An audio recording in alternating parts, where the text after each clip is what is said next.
बच्चों, आज से पहले कल हमने बाल अपराध जैसी सामाजिक समस्या का अध्ययन करना शुरू किया था। तो बच्चों, कल हमने बाल अपराध क्या है, बाल अपराध की परिभाषा क्या है, बाल अपराध का अर्थ क्या है, हम बाल अपराध किसे कहते हैं और बाल अपराध और अपराध में क्या अंतर है, ये सब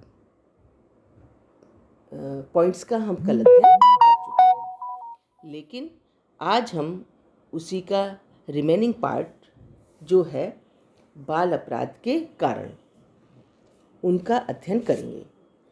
क्योंकि बच्चों, हम जानते हैं कि जब तक जितनी भी हमारी सामाजिक समस्याएं हैं, उन समस्याओं के पीछे कोई ना कोई कारण अवश्य छुपा होता है। जब कोई समस्या उत्पन्न होती है तो उसके पीछे कई कारण उत्तरदायी होते हैं। तो जब हम किसी सामाजिक समस्या का हल करते हैं या सामाजिक समस्या का समाधान करने की कोशिश करते हैं, तो हम देखते हैं कि हमें सबसे पहले उनके पीछे जो उत्तरदायी कारण हैं उन्हें जानना पड़ता है। तो आज हम बाल अपराध के उन्हीं उत्तरदायी कारणों का अध्ययन करेंगे, उन्हीं पर विचार करेंगे। तो आओ हम देखते हैं बाल अपराध के कारण। तो सबसे पहले जो एक हमारे कारण जाना है हमने जिसको, वो है पारिवारिक कारण। क्योंकि बच्चा जो है वो सबसे लंबा समय अपने परिवार के साथ व्यतीत करता है, क्योंकि परिवार में जन्म लेता है और परिवार ही उसके आवश्यकताओं की पूर्ति करते हैं और परिवार के सदस्यों के साथ वो अपना एक लंबा समय व्यतीत करता है। जब बच्चा जन्म लेता है तो जन्म के बाद सबसे पहले वो अपने परिवार के सदस्यों में होता है, जैसे उसके माता पिता, भाई बहन, और उन्हीं सब का व्यवहार उसको प्रभावित करता है। हमारे बच्चे पर परिवार के वातावरण का, उसकी आर्थिक परिस्थितियों का, उनके शैक्षणिक स्तर का, उनके नैतिकता का, आदि सब का बहुत ही प्रभाव पड़ता है। और बच्चे का जो व्यक्तित्व का निर्माण होता है, जो उसमें संस्कार आते हैं, जिनके द्वारा उनका समाजीकरण होता है, उनमें सब ये चीज़ें अपनी बहुत ज़्यादा योगदान करती हैं। जब माता पिता बच्चों के प्रति अपने उत्तरदायित्वों का निर्वाह पूरी तरह नहीं करते या निर्वाह करने में असमर्थ होते हैं, तो हम बच्चे से एक श्रेष्ठ नागरिक बनने की अपेक्षा नहीं कर सकते। क्योंकि जो परिवार है वो बच्चे की प्रथम पाठशाला है और जो उसकी माँ है वो उसकी टीचर है। तो अतः जिन व्यवहारों को वह बचपन से परिवार में देखता है, उन्हीं को वो ग्रहण करता है और उसके जीवन पर्यंत बने रहते हैं। इसलिए परिवार से संबंधित कई ऐसे कारण हैं जो बच्चे को बाल अपराध बनाने के लिए उत्तरदायी हैं। उसमें एक है भौतिक वंशानुक्रमण। भौतिक वंशानुक्रमण का मतलब है कि बच्चे के शरीर और स्वास्थ्य का संबंध उसके वंशानुक्रमण से भी है, जो कि उसके शारीरिक और सामाजिक भूमिकाओं को प्रभावित करते हैं। बच्चों, इटली के अपराध शास्त्री जो हैं लोम्ब्रोसो, वो बहुत बड़े अपराध शास्त्री हैं। उन्होंने एक अध्ययन किया और पाया कि अपराधी प्रवृत्ति जो है व्यक्ति की शारीरिक विशेषताओं से जनित ही माना था, कि उस एक व्यक्ति में, एक बच्चे में कुछ ऐसी शारीरिक विशेषताएं होती हैं जिनसे अपराधी प्रवृत्ति झलकती है और वो उसको कैसे वंशानुक्रमण में ही प्राप्त होती है। इस अवधारणा को स्पष्ट करने के लिए कई और समाजशास्त्रियों ने ऐसे परिवारों का अध्ययन किया वंशानुक्रमण का अध्ययन किया, जिसमें थे गोडार्ड, रिचार्ड, ब्रूक। इन्होंने बालिकाक और ज्यूक परिवारों का अध्ययन करने पर पाया कि वे परिवार शारीरिक दृष्टि से छत थे, जो इन परिवारों के सभी पीढ़ियां अपराधी थी। भारत में भूतपूर्व अपराधी जनजातियों को भी वंशानुक्रमण के आधार पर ही अपराधी घोषित किया गया था। अब इसमें एक बात है कि जो टूटे परिवार होते हैं, परिवार भी दो प्रकार से टूटते हैं, एक तो भौतिक रूप से और एक मानसिक रूप से। हम देखते हैं कि जो टूटे परिवार हैं, जिनमें माता पिता अलग अलग रहते हैं, मानसिक रूप से टूटे मतलब एक घर में रहते हुए भी उनके बीच में कोई संबंध नहीं है, वो अलग अलग रहते हैं, एक ही घर में रहते हैं लेकिन मानसिक रूप से अलग अलग हैं, कोई आपस में विचार विमर्श नहीं करते, किसी बात को उस पर बात नहीं करते, है ना।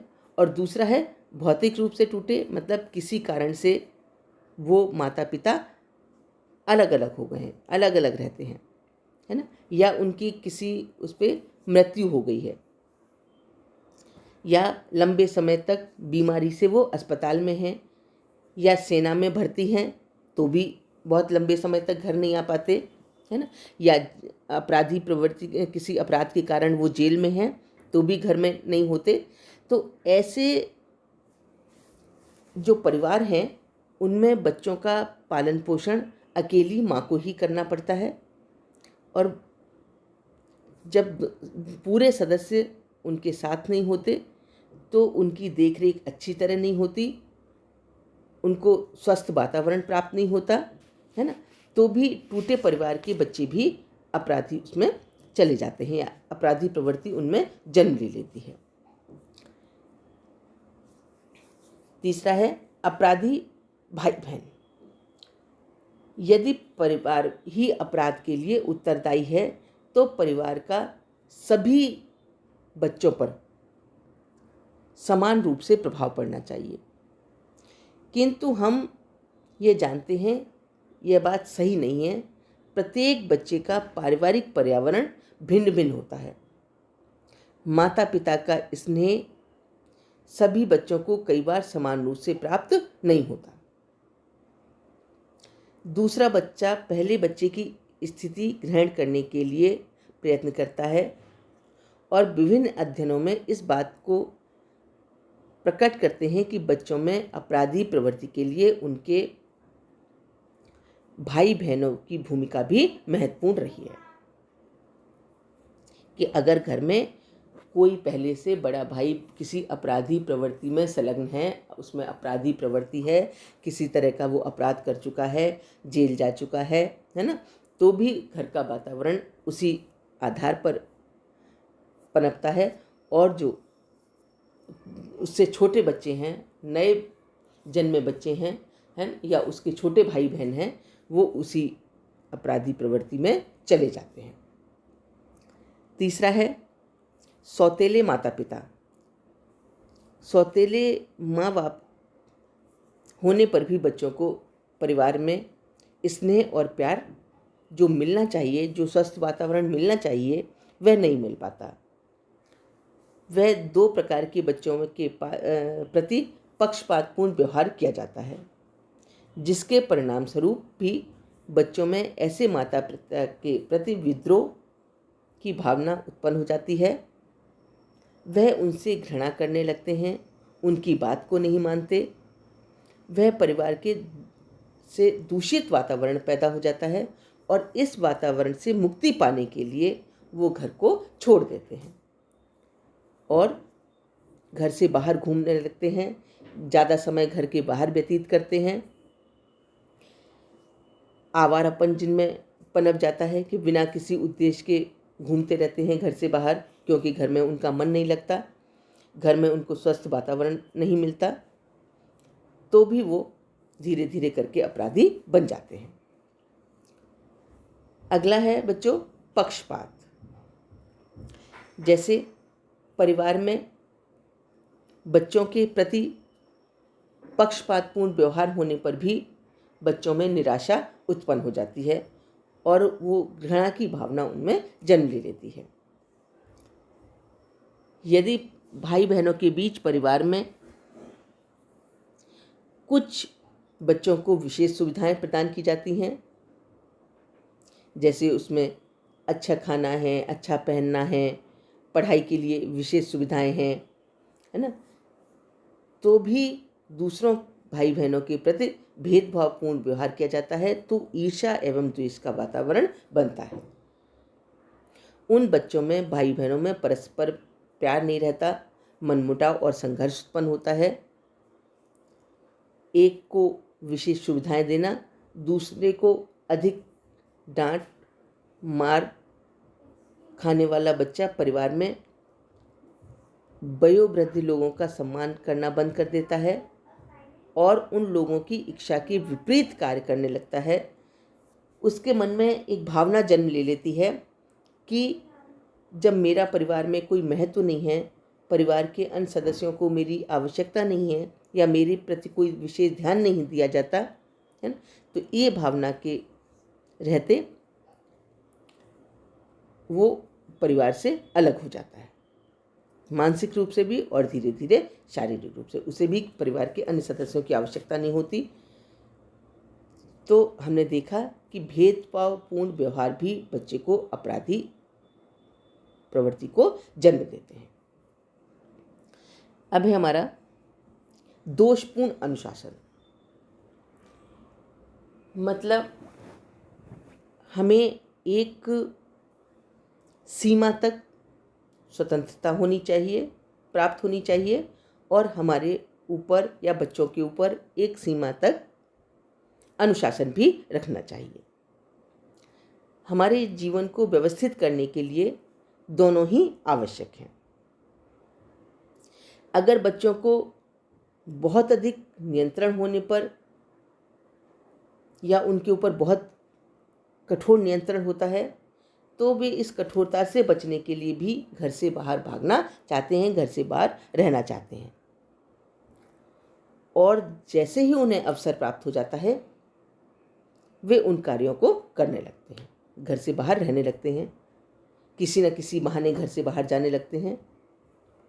और जिनके लिए उन्हें अगर मना किया गया है, रोका गया है, तो कठोर नियंत्रण से व्यक्तित्व का स्वभाव, जो स्वाभाविक विकास है, शारीरिक विकास, मानसिक विकास, वो भी रुक जाता है और वह अपनी छोटी छोटी दबी इच्छाओं को पूर्ति के लिए अपराध करने लगता है। लेकिन इसके विपरीत बच्चों को बहुत अधिक स्वतंत्रता प्रदान कर दी जाती है, बहुत अधिक ढील दे दी जाती है, उन पर किसी प्रकार का अंकुश नहीं रखा जाता है, तो भी उनमें स्वच्छंदता की प्रवृत्ति पैदा हो जाती है। जैसे कोई इकलौता बच्चा है या इकलौता पुत्र है, तो या सबसे छोटा पुत्र होने से कई लड़कियों के बीच उसने जन्म लिया है आदि, ऐसी स्थितियों में बच्चे को अत्यधिक लाड प्यार में रखा जाता है, जिसके परिणाम स्वरूप बच्चे में अहम की भावना उत्पन्न हो जाती है।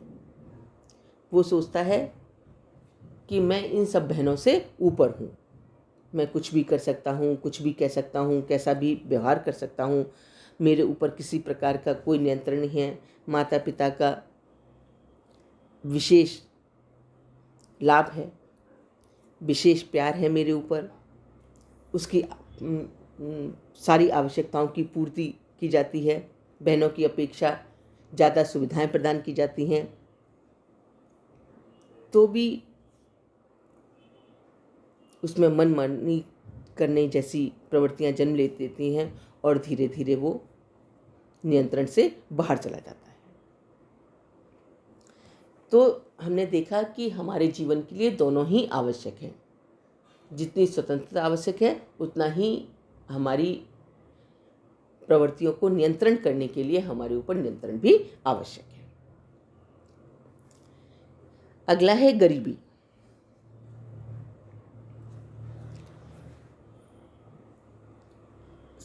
कई समाजशास्त्रियों के अध्ययन से वे इस बात को प्रकट करते हैं कि गरीबी ने भी बच्चे को अपराधी बनाने के लिए महत्वपूर्ण भूमिका निभाई है। जैसे जो गरीब परिवार हैं वो अपने बच्चों की आवश्यकताओं की पूर्ति समय समय पर नहीं कर पाते।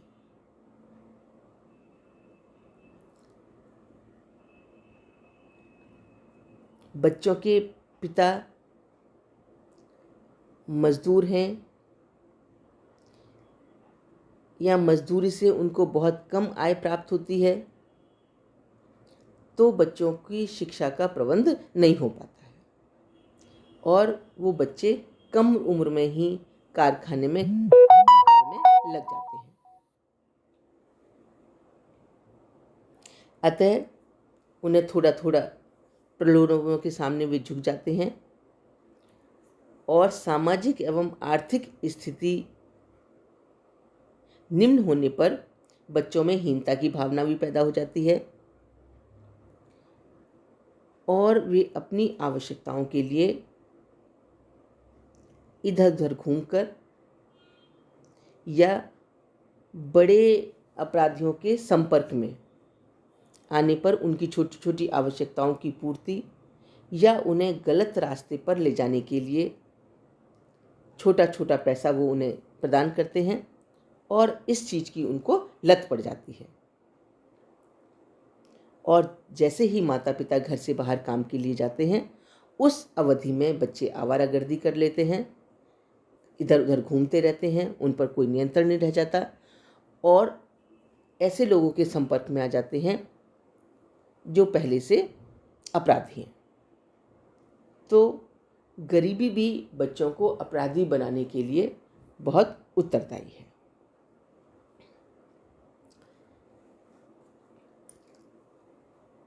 अगला है बच्चे का तिरस्कार। कि बाल अपराध के लिए माता पिता द्वारा बच्चे का तिरस्कार भी एक महत्वपूर्ण कारण है। कई बार देखा गया है कि माता पिता और पड़ोसी बच्चे की वास्तव में सहायता व सुरक्षा करना चाहते थे, वहाँ ऐसे बच्चों के विरुद्ध न्यायालय में बहुत कम ही मामले दर्ज किए गए। जैसे परिवार का असुखकर जीवन बच्चे के मानसिक संतुलन को इतना बिगाड़ सकता है कि वह अपराध करने में लग जाता है। जहाँ परिवार में निरंतर तनाव रहता है, संघर्ष की स्थिति उत्पन्न हो जाती है, वहाँ बच्चे अपराधी होने के अधिक अवसर उनको प्राप्त हो जाते हैं, बहुत अधिक अवसर बढ़ जाते हैं।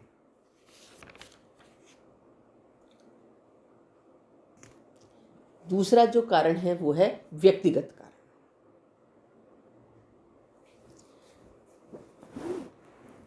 व्यक्तिगत कारण से मतलब है कि बच्चों में कुछ ऐसी शारीरिक विशेषताएं होती हैं, कुछ ऐसी व्यक्तिगत विशेषताएं होती हैं जिनमें वो अपराधी बनने में स्वयं ही जिम्मेदार होते हैं। तो जितने पारिवारिक कारण हैं बच्चे को अपराधी बनाने के लिए, उनके अपने कुछ व्यक्तिगत कारण भी होते हैं जो अपराधी बनने में सक्षम होते हैं। जैसे कुछ विद्वान शारीरिक रचना की बाल अपराध के लिए उत्तरदायी मानते हैं। हम मानते हैं कि स्वस्थ शरीर में ही स्वस्थ मस्तिष्क निवास करता है। कमजोर, बीमार और अस्वस्थ बच्चे अपराध की ओर अधिक झुकते हैं, क्योंकि उनका जब शरीर स्वस्थ नहीं होता तो उसका मस्तिष्क भी स्वस्थ नहीं होता, और जब मस्तिष्क स्वस्थ नहीं होता तो वे अच्छी शिक्षा प्राप्त नहीं कर पाते, कोई विशेष कार्य नहीं कर पाते और वे अपराध की तरफ झुक जाते हैं। मस्तिष्क और शरीर का बच्चों घनिष्ठ संबंध है। अगर हमारी काया कमज़ोर है, क्षीण है या हमारी कुछ शरीर में विशेषता ऐसी है जिससे उनमें हीनता की भावना पैदा हो जाती है और जो आगे चलकर अपराध को जन्म दे देती है।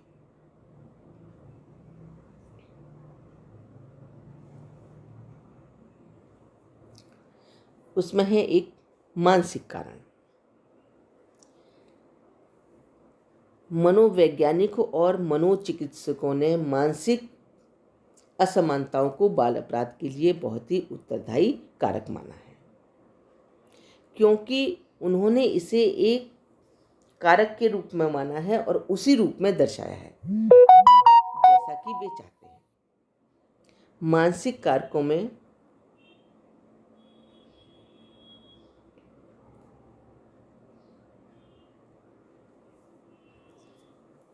मानसिक अयोग्यता तथा भावात्मक अस्थिरता और मानसिक संघर्ष अपराधी प्रवृत्ति के निर्धारण में अहम भूमिका निभाते हैं।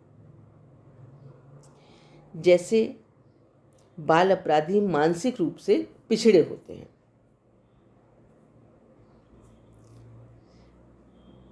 उनका मस्तिष्क जो है वो कमज़ोर होता है जो अपराध के लिए उत्तरदायी है। और मानसिक जो कमजोरी है वो लंबे बीमारी के कारण आती है। उनमें भावनात्मक अस्थिरता और मानसिक संघर्ष भी होता है।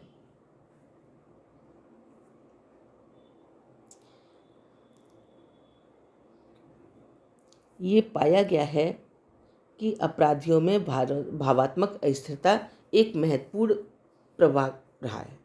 जैसे बाल अपराधियों को मानसिक रूप से अस्थिर पाया गया है, वो मानसिक रूप से मजबूत नहीं होते, कुछ गहन अध्ययन नहीं कर सकते, कुछ ज़्यादा सोच नहीं सकते। तो जब समाजशास्त्रियों ने बाल अपराधियों का अध्ययन किया, बच्चों का अध्ययन किया, तो अध्ययन में पाया कि वे मानसिक अस्थिरता व असुरक्षित से ग्रसित थे।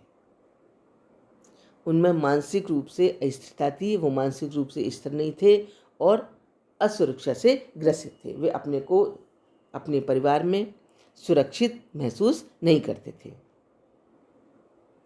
और अधिकांश बाल अपराधियों में अपराधी भावना के लिए स्कूल के प्रति अनिच्छा, वो स्कूल जाना नहीं चाहते थे। भेदभाव की भावना थी, भाई बहनों में के खेल साथियों के प्रति असंतोष था।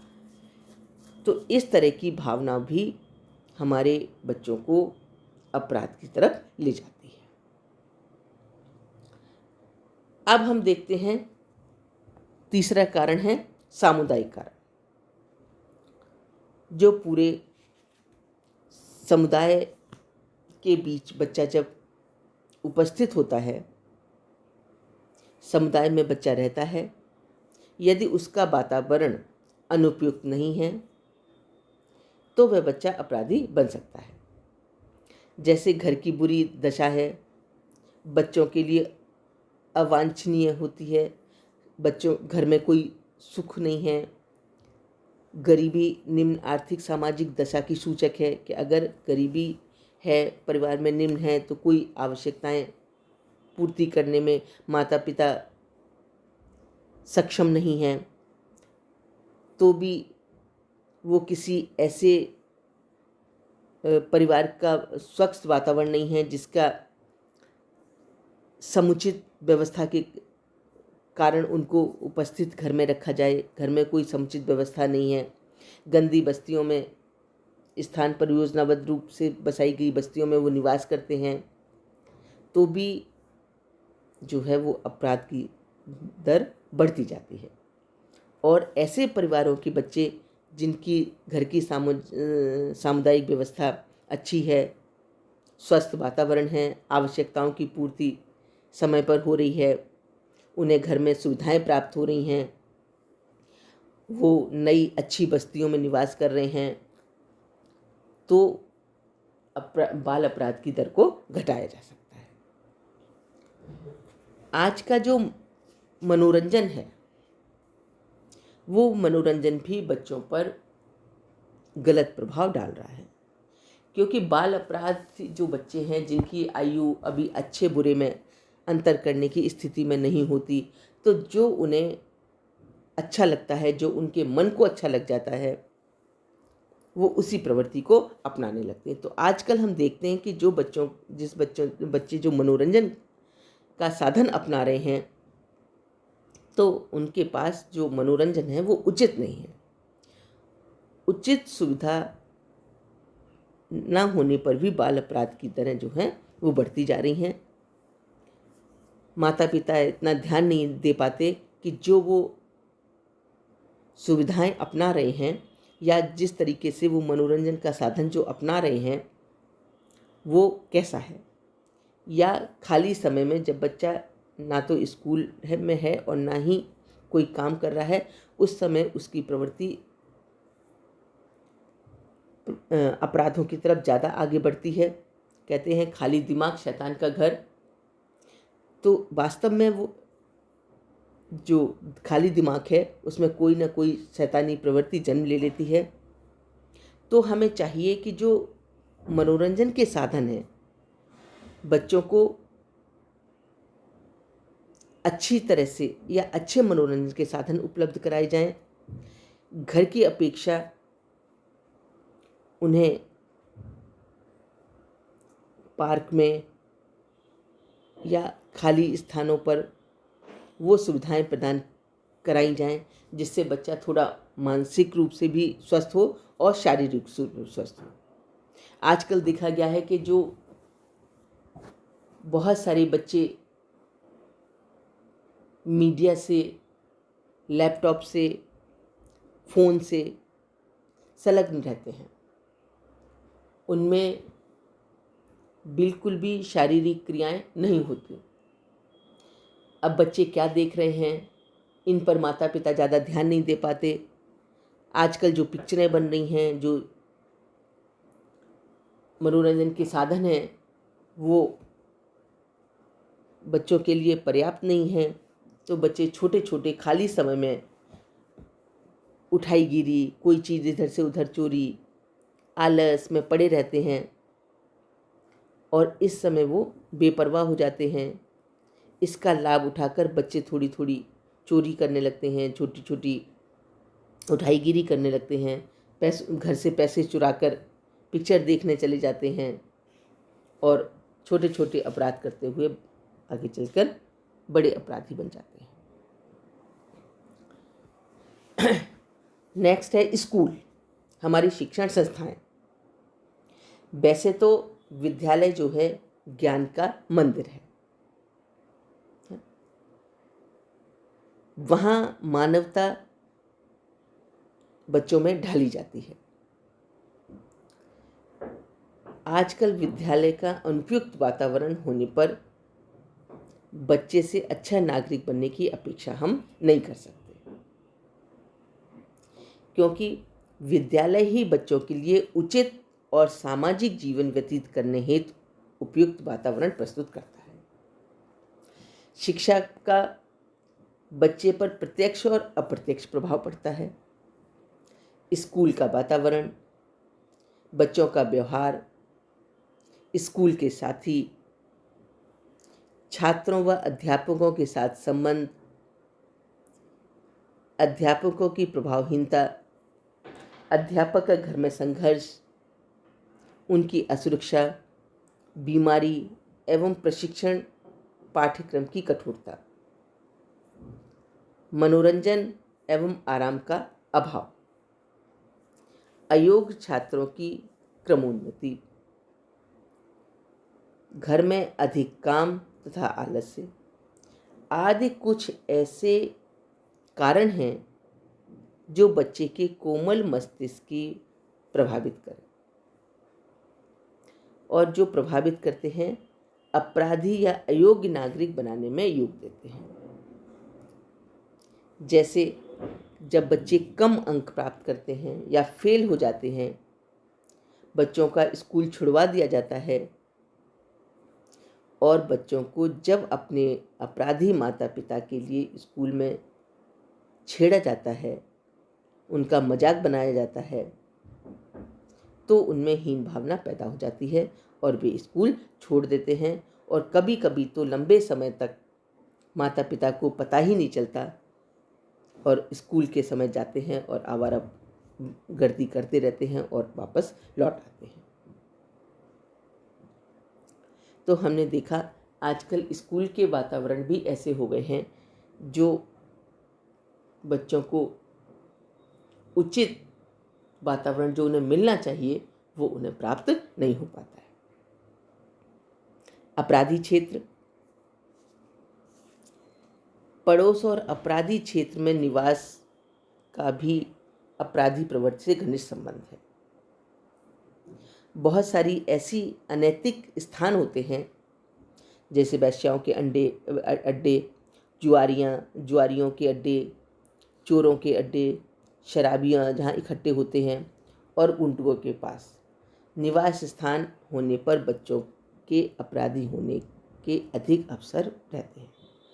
इसलिए हमें सबसे पहले ऐसी जगह पर अपना निवास स्थान बनाना चाहिए जहाँ का वातावरण स्वस्थ हो,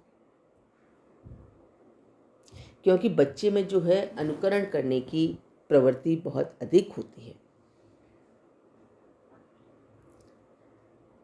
इसलिए वे अपराधी प्रवृत्तियों को भी अनुकरण कर लेते हैं, सीखने की भावना उनमें अधिक हो जाती है।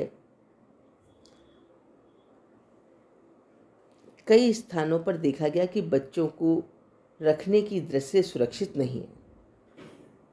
बाल अपराधियों से संबंधित अध्ययन इस बात को प्रकट करते हैं कि पड़ोस और स्थानीय दशाओं का बाल अपराध से घनिष्ठ संबंध है। इसलिए बच्चों की जहाँ बच्चों का रहने का स्थान है, जहाँ जब माता पिता वो स्थान का चुनाव करते हैं तो उन्हें इस बात का विशेष ध्यान रखना चाहिए कि बच्चों को स्वस्थ वातावरण में रखें। और जो जो हमारा व्यापारी क्षेत्र में अधिक अपराध होते हैं, तो अगर हमारा निवास स्थान बाज़ारों के पास है, उसमें शांत वातावरण नहीं है, कच्ची बस्तियां हैं जो अपराध करने के लिए या अपराधी प्रवृत्ति को जन्म देने के लिए पर्याप्त हैं, तो हमें बच्चों को स्वस्थ वातावरण में रखना है, अच्छे स्वस्थ स्थान पर रखना है जहाँ पर बहुत भीड़ भाड़ युक्त ना हो, बच्चों के लिए खेलने के लिए समुचित स्थान हो, बच्चों के पढ़ाई के लिए समुचित स्थान हो, तब हम इस बाल अपराधी प्रवृत्ति को रोक सकते हैं। नेक्स्ट है साथी, कि हम जिसके साथ रहते हैं उसकी प्रवृत्ति बच्चों में बहुत जल्दी आती है। तो हमने देखा कि एक बच्चे को अपराधी बनाने में उसके साथियों का भी काफ़ी योगदान होता है। जैसे समूह में या ग्रुप में अकेलेपन में अपराध सीखने के अवसर बहुत कम होते हैं और ऐसा भी मानसिक परिस्थितियों के कारण ही संभव है। जैसे विभिन्न विद्वानों ने अमेरिका में साथियों के प्रभाव का अध्ययन किया तो देखा कि बाल अपराध में साथियों का महत्वपूर्ण योगदान होता है। जब बच्चा समूह या ग्रोह में सम्मिलित होता है तो उसकी व्यक्तिगतता समूह में विलीन हो जाती है। वो व्यक्तिगत क्या है ये वो नहीं समझ पाता। हमने देखा कि बड़े शहरों में रेलवे स्टेशन, बाजार, सार्वजनिक स्थान और जो भी भीड़ भाड़ युक्त स्थान पर हैं, वहाँ पर अपराधी बच्चों की गैंग इधर उधर घूमती रहती है और अवसर मिलते ही वो शुरू में छोटे छोटे अपराध जैसे जेब काटने का, चोरी करने का, कुछ चीज़ उठा के भागने का काम करते हैं और बाद में आगे चलकर वही एक बच्चा अपराध करने के बाद अपनी साहस भरी कहानियाँ दूसरों को सुनाता है कि आज मैंने इतना कमाया, आज मैंने ऐसा किया, और उससे जो छोटे बच्चे होते हैं वो प्रेरणा एवं उत्तेजना की बात होती है, साथ ही वो वैसा ही एक स्थान पर बैठ के धूम्रपान करते हैं, करते हैं, जुआ खेलते हैं, और उसमें धीरे धीरे बच्चों की संख्या बढ़ती जाती है। तो जो उसके साथी हैं उसका हमें विशेष ध्यान रखना होगा कि हमारा बच्चा किन के साथ खेलता है, उसके दोस्त कैसे हैं, उसके जो साथ रहते हैं वो कैसे हैं, उसके क्लासमेट कैसे हैं।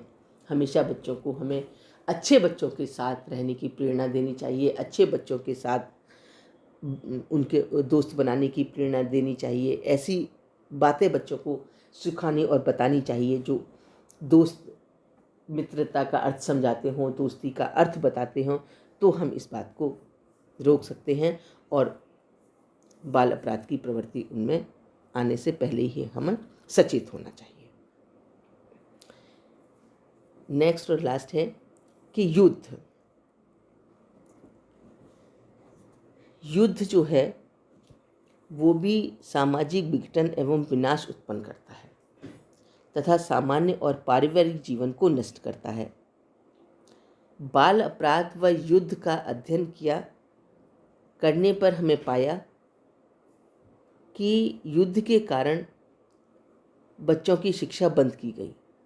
बच्चों के माता पिता युद्ध कार्य में व्यस्त थे, माँ कारखाने में और पिता युद्ध स्थल में, तो बच्चों की देखरेख करने वाला कोई भी नहीं था।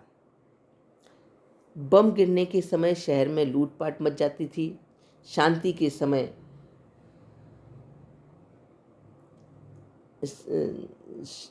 के समय की अपेक्षा इस काल में लड़कियों में यौन अपराध बढ़ गए।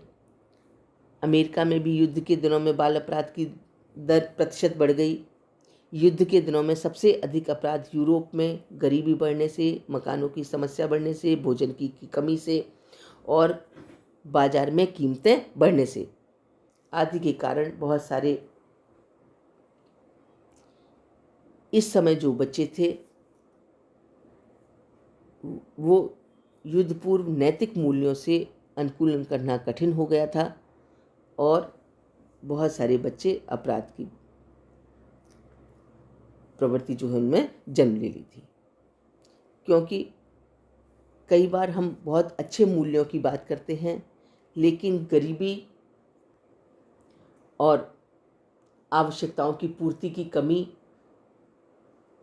ऐसी चीज़ है कि जब तक हमारा उदर पूर्ति नहीं होती तब तक हम किसी मूल्य को धारण नहीं कर सकते, जानते हुए भी कि क्या अच्छा है और क्या बुरा है।